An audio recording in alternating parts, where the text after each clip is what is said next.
Assalamualaikum warahmatullahi wabarakatuh. Perkenalkan, nama saya Alvina Rama Agustina, NPM 25 2211119 dari Prodi S1 Keperawatan Universitas Jenderal Ahmad Yani Yogyakarta. Di sini saya akan menggambar dan juga menjelaskan agen-agen infeksius, yaitu virus dan bakteri.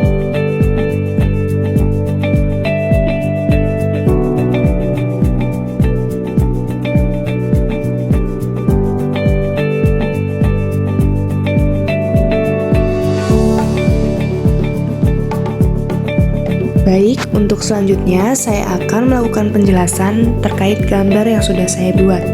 Untuk gambar yang pertama yaitu bakteriofag atau virus kompleks, yaitu virus yang menginfeksi bakteri. Struktur dan fungsinya adalah nomor 1 yaitu protein coat atau kapsid yang berfungsi melindungi materi genetik virus. Kedua, asam nukleat atau DNA yang merupakan materi genetik yang akan disuntikan ke dalam sel bakteri. Ketiga, seed atau selubung ekor, yaitu berfungsi sebagai alat kontraksi untuk membantu penyuntikan DNA. Keempat, tail fibers atau serabut ekor, yang berfungsi untuk melekat pada dinding sel bakteri sebelum proses infeksi terjadi. Mekanisme infeksi bakteriofag dimulai dari perlekatan, kemudian DNA disuntikan ke dalam sel bakteri, lalu virus memperbanyak diri menggunakan sistem metabolisme bakteri dan akhirnya menyebabkan lisis sel. Kedua, gambar yang saya buat yaitu virus influenza atau virus B. ramplop. Struktur dan fungsinya yaitu yang pertama, nomor 1 ada membran atau envelope atau selubung membran, berasal dari membran sel inang dan melindungi virus. Kedua, spike protein berfungsi untuk melekat pada sel epitel saluran pernapasan. Ketiga, ada protein coat atau kapsid, yaitu melindungi materi genetik. Keempat, ada RNA, yaitu merupakan materi genetik virus influenza.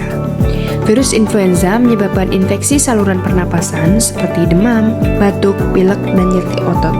Virus ini hanya dapat hidup dan berkembang biak di dalam sel inang. Selanjutnya, saya menggambar sel bakteri yang merupakan organisme prokaryotik. Bakteri berbeda dengan virus karena bakteri adalah sel hidup yang dapat berkembang biak secara mandiri melalui pembalahan biner.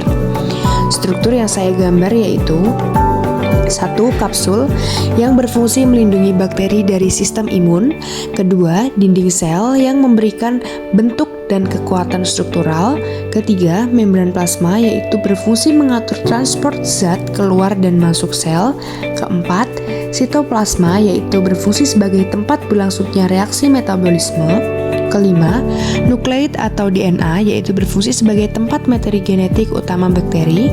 Keenam, yaitu plasmid yang berfungsi sebagai DNA tambahan yang dapat membawa sifat resistensi antibiotik.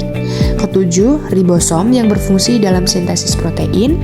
Kedelapan, ada pili yang berfungsi membantu pelekatan dan transfer materi genetik. Kesembilan, ada flagella berfungsi sebagai alat gerak bakteri. Berbeda dengan virus, bakteri memiliki sistem metabolisme sendiri dan dapat hidup bebas di lingkungan. Perbedaan virus dan bakteri yaitu, secara umum perbedaan virus dan bakteri adalah virus bukan sel dan tidak memiliki metabolisme sendiri. Kedua, bakteri adalah sel prokaryotik yang dapat hidup mandiri. Ketiga, virus hanya memiliki satu jenis asam nukleat, DNA atau RNA. Keempat, bakteri memiliki DNA dan struktur sel lengkap. Kelima, virus ukurannya lebih kecil dibandingkan bakteri. Kesimpulannya, virus dan bakteri merupakan agen infeksius yang berbeda secara struktur dan cara hidup. Pemahaman mengenai morfologi dan struktur ini penting dalam ilmu keperawatan untuk memahami mekanisme infeksi dan pencegahannya. Demikian penjelasan yang dapat saya sampaikan. Wassalamualaikum warahmatullahi wabarakatuh.